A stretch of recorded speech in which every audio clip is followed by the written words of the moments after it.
When we look through church history, we see extraordinary men and extraordinary women of devotion and courage, the willingness to give absolutely everything. What makes them different? Why are they so strange? Why do they appear as an anomaly? What is the reason? Were they born of better stock than us? Absolutely not. They were born of Adam. Were they born again with a better spirit? No, God does not show partiality with His children. Then what is the difference? Here is the difference. If you look at them and you see courage and you see passion and you see discipline, it is only because they know more of God. They know more of Christ. They know more of the payment than the average believer. And that came to them because they sought it.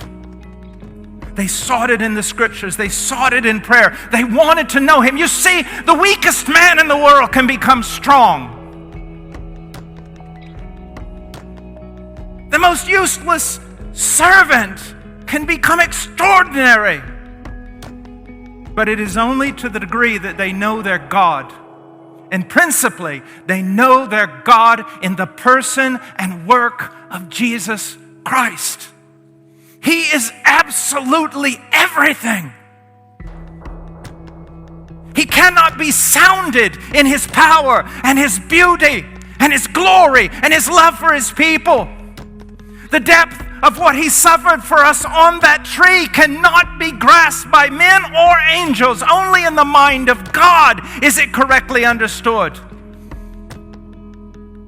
There is a well for us of strength in that knowledge. There is a wealth for us of motivation in that knowledge. To know Him. To know Him. That is the great motivation of the Christian life.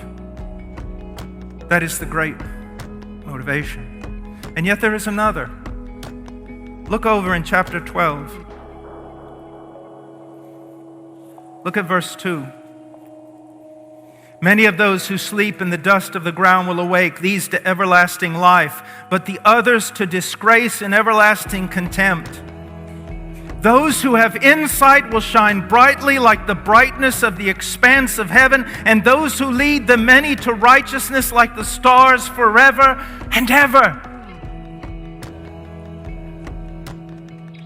If it wouldn't appear rude, I would stomp my foot several times to get your attention. I need you to see this. I don't care who you are. Your life as a believer is extraordinary. The things you claim to believe are fantastic, but true. We're not talking here about your best life now. We're talking about heaven, hell, life, death, eternal contempt, or eternal glory. And there's glory to be won. There's glory to be had.